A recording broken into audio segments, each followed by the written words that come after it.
On va commencer tout de suite avec la première brève qu'on a sélectionnée pour vous. Vous n'êtes pas sans savoir, puisque tout le monde en a parlé ce week-end, que Matthew Perry est malheureusement décédé ce week-end à l'âge de 54 ans. L'acteur canadien et américain est décédé, a été retrouvé mort inconscient dans son jacuzzi.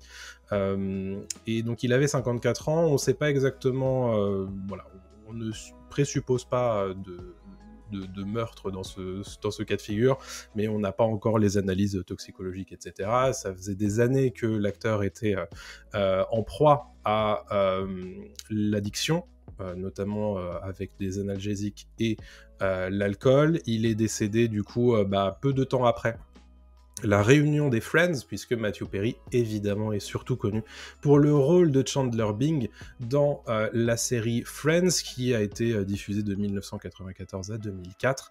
Il avait aussi été face à Bruce Willis dans Mon voisin le tueur 1 et 2, ainsi que des séries comme À la Maison Blanche, etc., etc. Donc un décès évidemment très triste et pas tout à fait en son temps, parce que 54 ans c'est beaucoup trop jeune pour un acteur comme Matthew Perry. Voilà pour la petite information triste qui commence cette émission. Moi j'ai un petit truc que j'ai vu qui m'a rendu triste, alors est-ce que vous avez envie d'être triste plus oui. On l'est déjà, oui, vas-y. On l'est déjà, donc... Ok, parce qu'en fait moi quand j'ai appris la nouvelle, je l'ai appris via c'était sur un article sur lequel on citait son autobiographie, dans laquelle il disait, moi ce qui me fait peur, c'est qu'un jour je vais mourir et qu'on se souviendra de moi que pour Friends. Ouais. Et malheureusement pour beaucoup, voilà. Moi je me suis un peu demandé, genre, attends, je me souviens pas de lui que pour Friends, je l'ai vu dans d'autres trucs, donc je suis allé un petit peu revoir sa filmographie. Effectivement, je l'avais vu par exemple dans 17 ans encore, un film que j'aime beaucoup.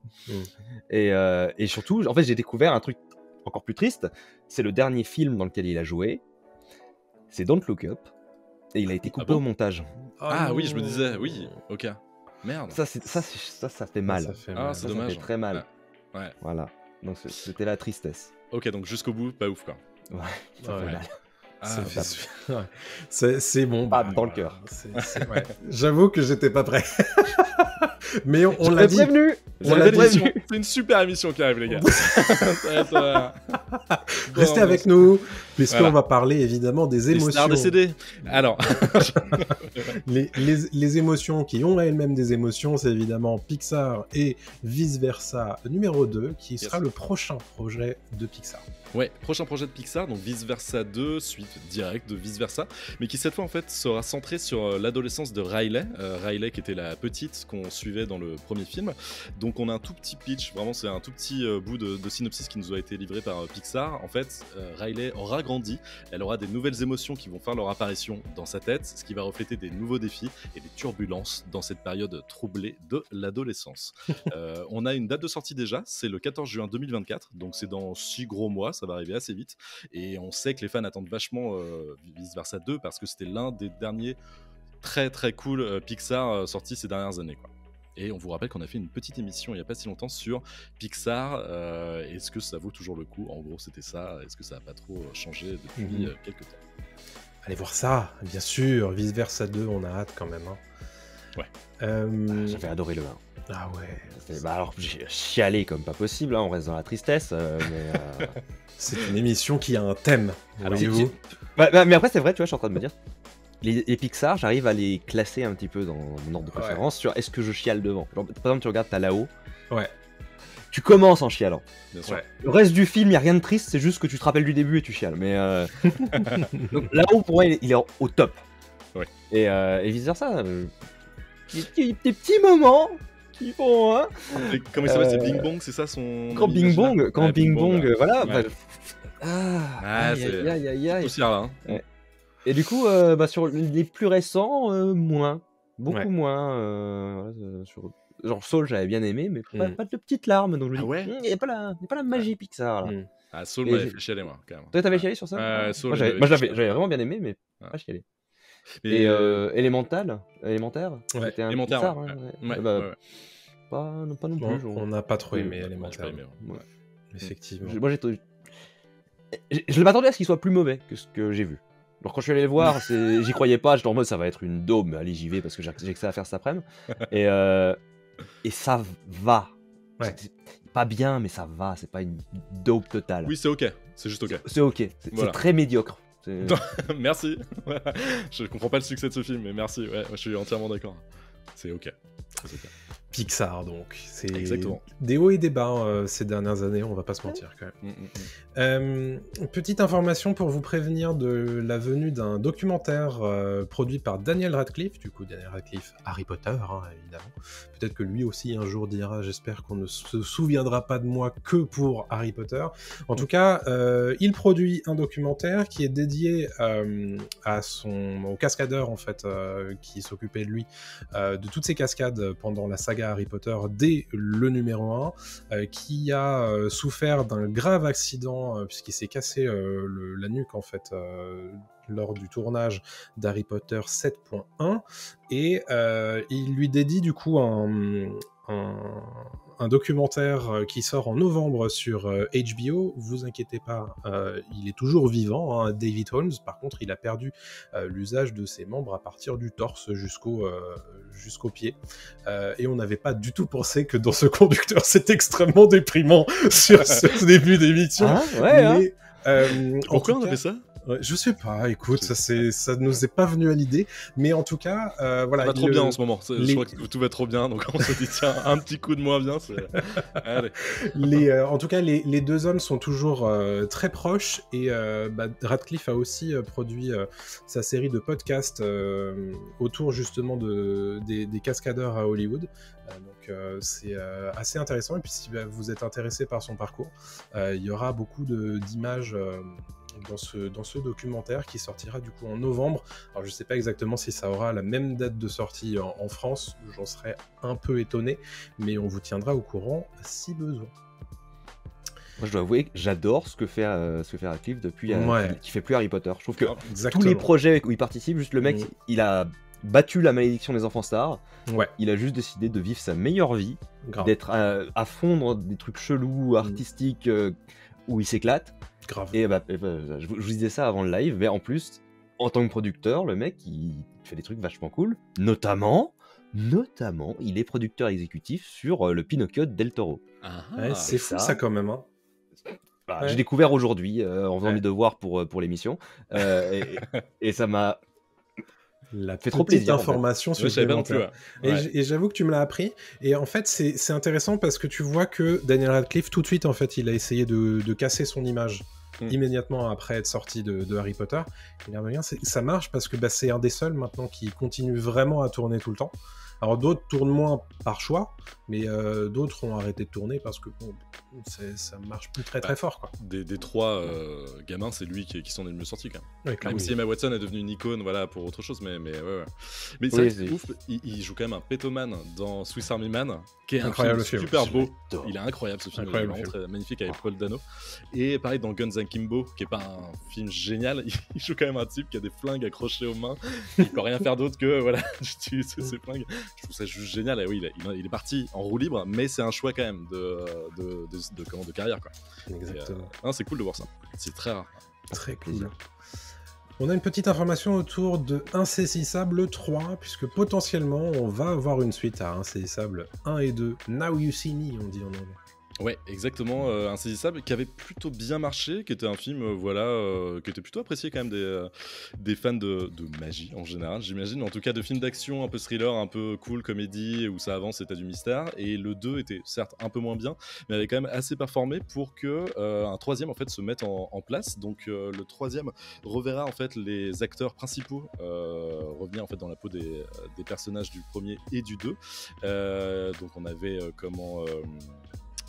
j'ai perdu son nom. Jesse Eisenberg. Et oui, Jesse Eisenberg, merci, qui reviendra dans la peau du héros. Et puis, on continuera avec une nouvelle aventure. Pour l'instant, on n'en sait pas plus sur l'histoire. On sait que c'est dans les tuyaux et c'est Screen Daily qui rapporte l'info. Et on n'a pas de date de sortie exacte pour le moment. Moi, j'avais bien aimé. Je sais pas ce que vous aviez pensé, vous, des deux premiers Insaisissables 1 et 2. Personnellement, alors... En fait, le truc, c'est que le premier, je l'ai regardé à l'époque où il est sorti. Je l'ai pas revu depuis. Après, par contre, j'ai vu le 2 depuis. Et le 2, je l'avais pas aimé du tout. Et en fait, j'ai peur de revoir le 1. Parce que j'ai peur qu'en fait, je me dise, c'est pas que le 2 est beaucoup moins bien que le 1, c'est que le 1 était pas si bien que ça. En fait, quand je repense au 1, moi je repense à tous ces trucs années 2010. C'est vraiment, tu sais, on est dans thriller un petit peu fantastique, avec des gros ralentis, et j'ai vraiment peur, en le revoyant, de me dire, ah oui, en fait, c'était un peu une daube, mais il était dans les courants de ce qui fonctionnait à l'époque, et de ce qu'on trouvait cool à l'époque. Il y a un côté Benjamin Gates, tu vois, dans l'idée. Benjamin Gates de la magie, tu vois, un truc... Benjamin Gates de la magie, un mais un petit côté Inception aussi, tu vois.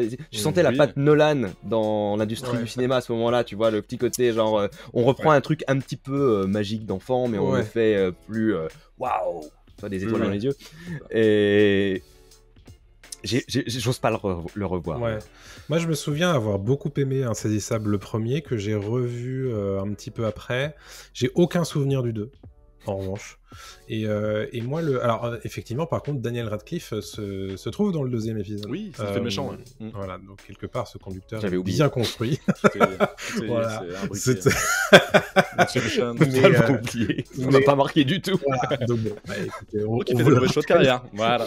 On vous le rappelle en tout cas, mais c'est moi j'y voyais beaucoup du Ocean's 11 en fait.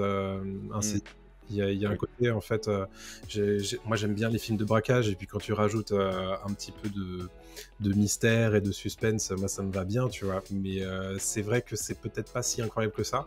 Mais je pense que je regarde encore le premier avec plaisir. Ouais. Déjà dans le chat, vous avez vu, mais vous n'avez pas regardé, j'ai l'impression. Mais en fait, alors déjà, très drôle. Joli. Et en plus de ça, il faut savoir que c'est Louis Leterrier qui a réalisé Insaisissable, et c'est Louis Leterrier qui s'occupe aussi de Lupin. Donc pareil, tout est lié. Donc, et Lupin, c'est la même chose. Lupin, c'est exactement le même principe qu'Insaisissable, avec un type qui se transforme un peu, qui change, et qui est à un endroit où il ne doit pas être, etc. Yes. Bon, écoutez, en parlant de saga, je pense qu'on a fait le tour d'Insaisissable. Est-ce qu'on a fait le tour aussi de la saga Les Animaux Fantastiques? A priori, oui, nous dirait David Yates. Oui, alors c'est ce que dit David Yates. Pardon, je t'ai envoyé une balle courbe, alors que c'est moi qui dois faire cette émission part dans tous les sens, j'en suis désolé. Que veut nous dire David Yates? Les Animaux Fantastiques, du coup, rappelez-vous, devaient faire une pentalogie, 5 épisodes au total. En tout cas, c'est ce que J.K. Rowling avait annoncé, peut-être un jour un peu trop aviné. Mais en tout cas, les Animaux Fantastiques 4 et 5, a priori, c'est pas fait pour tout de suite, quoi.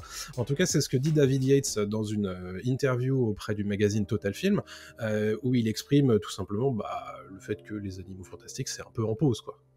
Nous sommes très fiers des Animaux Fantastiques, Les Secrets de Dumbledore, donc le 3e, que personne n'est allé voir d'ailleurs. Et quand il est sorti, nous avions tous besoin de faire une pause, de nous détendre un peu comme le public. La plupart d'entre nous étaient surpris quand nous avons entendu qu'il y aurait 5 films. Joe, donc J.K. Rowling, a balancé ça lors d'une projection presse. Personne ne nous avait dit qu'il y en aurait 5, c'est bon à savoir. Je suis sûr qu'un jour on sera de retour, mais non, je n'en ai pas parlé à Joe, ni à David Heyman, qui est le producteur de la franchise, ni à Warner Bros.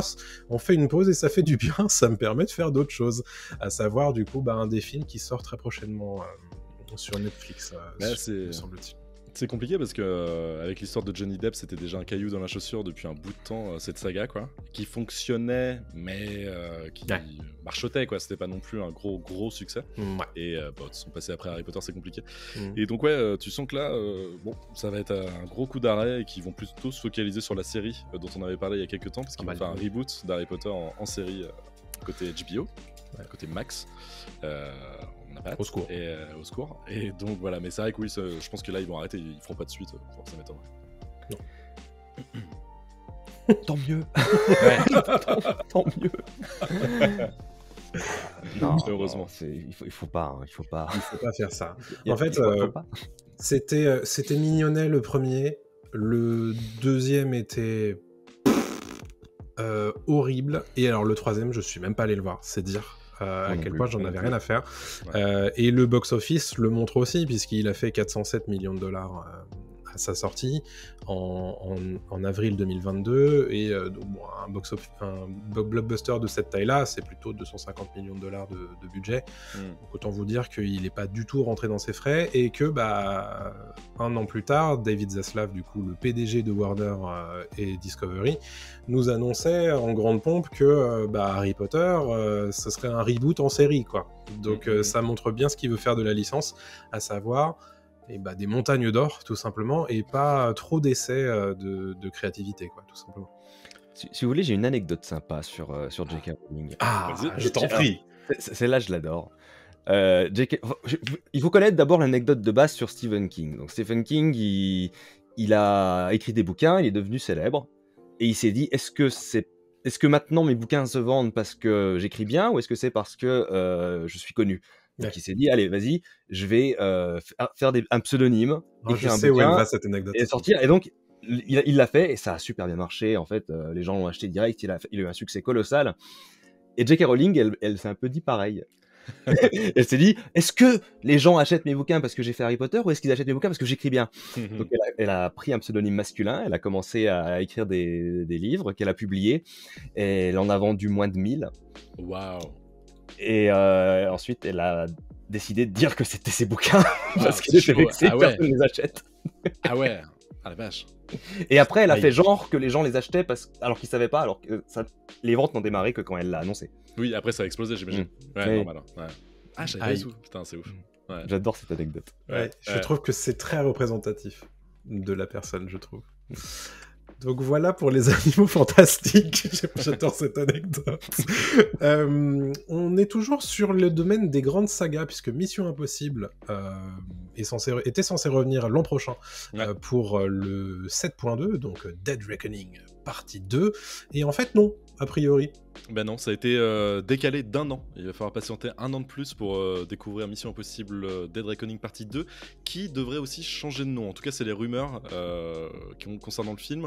Pour l'instant, le box-office en fait est pas bon du tout pour le premier épisode, qui a fait 567 millions de dollars récoltés, alors que Fallout, l'épisode précédent, avait fait 791 millions de dollars. Donc vraiment, c'est on est loin du compte. Ouais, c'est vraiment pas ouf pour Tom Cruise et sa saga.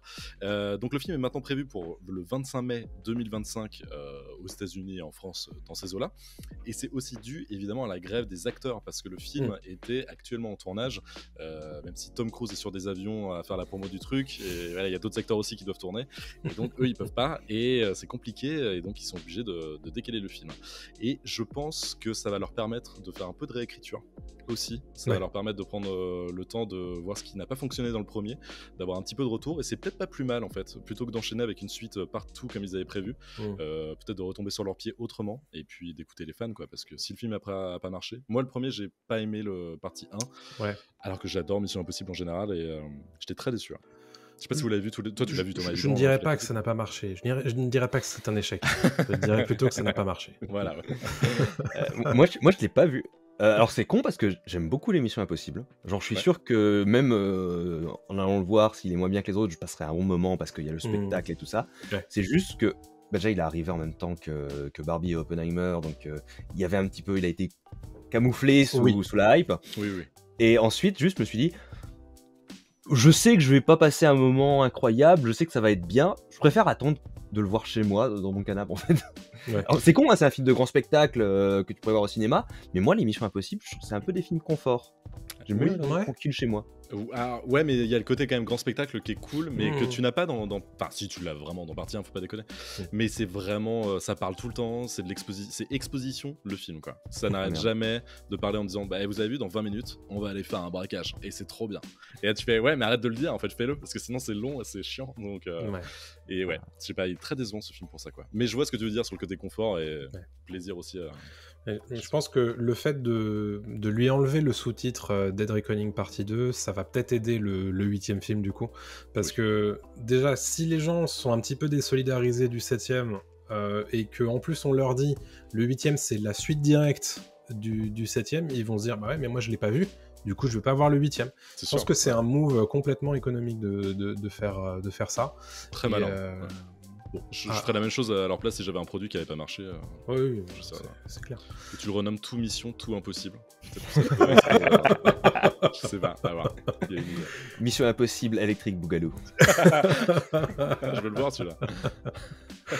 Voilà pour Mission Impossible, on va parler série Disney+ et MCU, puisque Daredevil Born Again, le reboot de Daredevil, enfin le relaunch en fait de Daredevil, a de nouvelles informations à nous donner après le fait que Daredevil Born Again a tout mis à plat en fait, ils ont tourné la moitié des épisodes et en fait ils se sont rendus compte que ça fonctionnait pas, mais ils se sont dit on va changer de showrunner, on va changer de réalisateur et puis on va repartir là-dessus quoi. Et donc effectivement, ce qui se passe c'est qu'on a un nouveau showrunner et c'est un terme important puisque en général dans le MCU il n'y a pas de showrunner, c'est plutôt des exécutifs et des réalisateurs qui gèrent un petit peu toute la popote, en la personne du showrunner de Punisher, donc qui se trouve faire partie de l'ancien en fait, pas MCU justement, Marvel Television, où il y avait le Daredevil de Charlie Cox qui en faisait partie.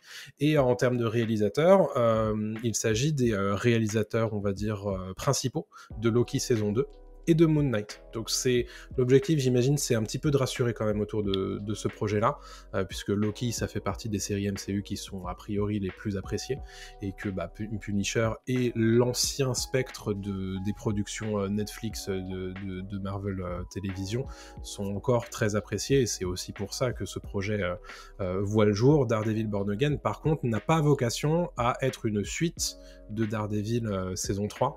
Ce sera vraiment un projet qui est pensé comme étant autre chose et qui fait partie du coup du MCU. Ouais, mais c'est cool qu'ils changent leur fusil d'épaule. Je pense que c'est très malin. Ils ont eu les retours aussi négatifs. Ils se sont dit tiens, il faut absolument qu'on bosse avec les meilleurs. Loki, comme tu l'as dit, c'est la série qui cartonne le plus. Et a raison, parce que je trouve qu'il y a quand même des super idées de mise en scène. Mais la narration vaut ce qu'elle vaut, mais c'est quand même pour une production Marvel, c'est assez propre. Et d'ailleurs, j'ai très hâte de découvrir la suite de la saison 2 là, parce que ça a l'air très très cool. Et donc ouais, non, franchement c'est cool, ça donne envie quoi. Daredevil était aussi l'un des plus gros persos de Marvel Télévision avant. Donc, c'est clair. Trop, quoi. Je pense que Marvel aussi a besoin d'une victoire là, parce que ces derniers temps, c'est pas ça. Ça coince. Ça va pas trop là. On est par bien Loki d'accord. à la télé, Loki c'était vraiment cool. Hein. Moi je suis fan de Doctor Who. Et pour moi, Loki, c'est tu prends Doctor Who et tu mets du budget. C'est vrai. Grave. C'est vraiment ça. C'est vrai. Donc c'est très cool. Le crossover qu'il a fallu attendre le MCU en fait, Doctor Who et de l'argent. Après, vous saurez que les crossovers Marvel Doctor Who existent déjà parce que les comics Doctor Who, il y a une série de comics Marvel. Qui était édité par Marvel ? Qui était édité par Marvel, et donc l'univers de Doctor Who a un nom officiel, Terre je sais plus combien, dans les univers du multivers Marvel. Incroyable. Trop bien. Yes. C'est ouf. Donc tout est possible maintenant qu'ils sont chez Disney+. En plus. C'est donc ça le multivers. On va continuer avec Adrien qui nous a déniché un petit teaser d'un film qui s'appelle Vermine et qui te parle beaucoup. Ouais, alors parce que je suis arachnophobe déjà, et donc en fait le ça film promet. Parle. Alors il y a un teaser qui vient de sortir donc de ce film qui s'appelle Vermine, qui est réalisé par Sébastien Vanitschek, un Français. Donc c'est un film français qui se déroule dans une cité et un jour il y a un jeune de 30 ans qui zone un peu, qui a pas vraiment de but dans la vie, qui enchaîne pas mal de difficultés, qui ramène chez lui une araignée un peu bizarre, un peu plus grosse que d'habitude. En fait, il est fan d'animaux exotiques.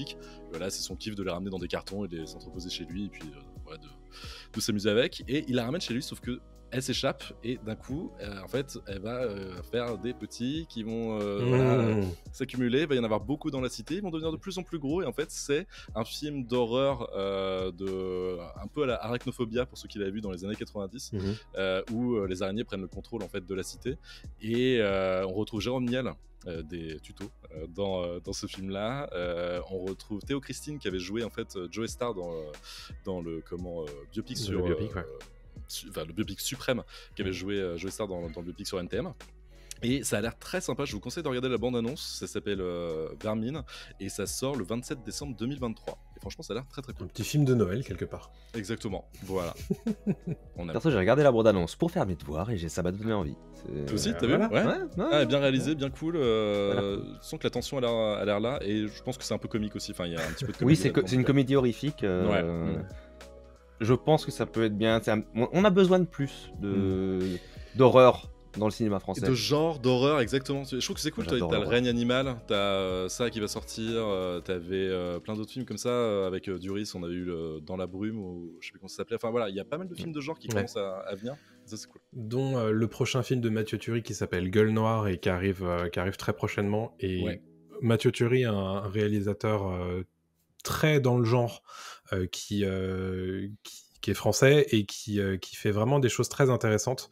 Il avait fait Méandre, Hostile, et Gueule Noire, là, cette année, ça a l'air d'être un petit peu un remix de le Balrog, en fait, tu vois. Genre, c'est des mineurs, en fait, qui minent un petit peu trop loin et qui découvrent quelque chose, tu vois. Et ça a l'air très, très cool. Et il se trouve les nains ont été trop avares. Exactement. Trop profond. Exactement. Et il se trouve que Mathieu Turi réalisera l'adaptation de Plague Tale. Prochaine. C'est pas mal. Attends, il va y avoir une adaptation de Plague Tale. Ouais. Et donc, très chaud. Très cool, parce que c'est super bien de faire ça, c'est une super idée. Super jeu français, 2 jeux en plus, maintenant il y en a 2. Je recommande vivement en termes de jeux vidéo les Plague Tale, je les ai adorés. Pareil, j'aime l'horreur. Oui. Si vous avez peur des rats, y jouez pas. J'avoue, c'est vrai, mais la façon dont ils amènent les rats dans le jeu à chaque fois, tout ce qui est gameplay autour de ça, c'est vachement bien. Ça va être fort. Donc c'est une série télé qui a été annoncée du coup en mars 2022 et pour l'instant on n'a pas eu trop de nouvelles, donc j'espère que ça va se faire quand même. Faut qu'ils mettent du pognon, parce que ça mérite d'avoir un peu de pognon. Hashtag pognon, effectivement. Hashtag pognon, hashtag moula. Hashtag pognon, c'est Lionsgate qui va en rechercher très prochainement à l'American Film Market, je crois que c'est ça, qui va se tenir très prochainement à Los Angeles. C'est un grand barnum traditionnel où les producteurs et distributeurs viennent vendre leurs prochains projets. Et évidemment, en ce moment, vu que c'est la grève des acteurs, il y a moins de films qui se font, des films qui sont pas tout à fait qui devraient être annoncés mais qui ne le sont pas parce que la grève. Mais il y a quand même des gros blockbusters qui sont a priori en train de se dessiner vers ce marché de l'AFM. Du coup, c'est le fameux reboot en film de Highlander qui devrait être tenu par Henry Cavill et Chad Stahelski qui se trouve être le réalisateur des John Wick. Tout ça, ça fait un moment que ça traîne, mais a priori Lionsgate va présenter ce film-là à la vente des businessmen lors de l'AFM, donc ça vaut à peu près pour confirmation de la réalité de ce projet qui viserait a priori un tournage en 2024 et donc vraisemblablement une arrivée probablement pour 2025. À une époque, on parlait aussi de ce projet comme une potentielle trilogie. Donc voilà, Lionsgate y croit très fort et ose même parler de ce Highlander comme un John Wick avec des épées. Donc ça montre un petit peu l'objectif du truc, quoi. Ok, il va recharger son épée. Il recharge déjà ses bras, Henry Cavill, donc j'ai envie de le dire. C'est vrai. Il va recharger ce que tu veux, en fait. Il recharge ta daronne sans problème, Henry Cavill, s'il veut. Waouh. Ça va très vite, ça va très loin. Mais peut-être. En tout cas, je suis très chaud pour ce reboot. J'espère juste qu'il fera le rire de Christophe Lambert. Par pitié. Il faut un caméo du rire de Christophe Lambert, alors. Oui. Bien sûr. À minima. Absolument. Juste le rire. Au moins le rire. Au moins le rire, bien sûr. C'est qu'il ouvre une boîte magique et là il y a le rire de Christophe Lambert. Non, mais ça peut être cool, ça peut être bien, franchement. Et puis bon, Cavill en ce moment, il a plus grand chose à se mettre sous les dents, donc ça peut être son nouveau truc, quoi. Argyle quand même, projet qui nous intéresse beaucoup en ce moment, mais c'est vrai que ça peut être une franchise, tu vois, Highlander. Mais Cavill pour le coup, il est un petit peu orphelin de franchise depuis que il s'est un petit peu fait botter le derrière de chez DC et qu'il a quitté de son propre gré Netflix et The Witcher. Donc, alors, on sait qu'il travaille sur Warhammer 40 000 pour Prime Video, mais ça va pas voir le jour avant un moment. Donc, peut-être que ce Highlander, ça sera son nouveau drapeau, quoi. Franchement, ce serait très cool pour lui. Pourquoi pas, Si c'est bien fait. Pourquoi pas. Allez, terminons nos brèves avec ce premier visuel du remake de Blanche-Neige en live action par Disney. Est-ce qu'on a besoin d'en parler de cette photo? On enchaîne avec les live action chez Disney, on le sait, le Roi Lion, le Livre de la Jungle et tout est adapté, adaptable, donc voilà, il faut bien se faire du fric, et donc Disney continue, et là, il touche quand même à l'original, peut-être au dessin animé le plus connu de Disney, avec Blanche-Neige et les 7 nains, avec Rachel Zegler qui jouera Blanche-Neige, Rachel Zegler qu'on a vu dans West Side Story. Et aussi Gal Gadot qui jouera la méchante reine dans cette adaptation en live action de Blanche-Neige. Le film sortira le 21 mars 2025 à la place du 22 mars 2024, donc repoussé d'un an lui aussi à cause de la grève des acteurs. Ça décale fort quand même.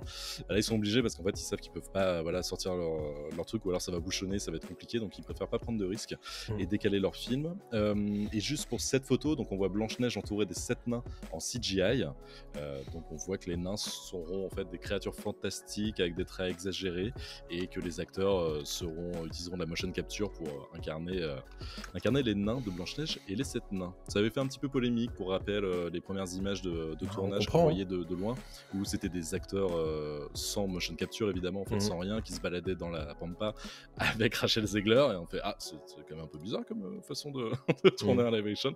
Donc voilà, évidemment, il y a une fanbase toxique qui a gueulé en disant nous on veut des nains, on veut des vrais nains, on veut pas des humains, et donc ils ont eu gain de cause apparemment. Et donc, des vrais. Oui, alors voilà, des vrais nains. Quand on regarde l'image. Évidemment, c'est pas des vrais nains, c'est des nains en CGI, des créatures fantastiques. Voilà, moi je suis assez.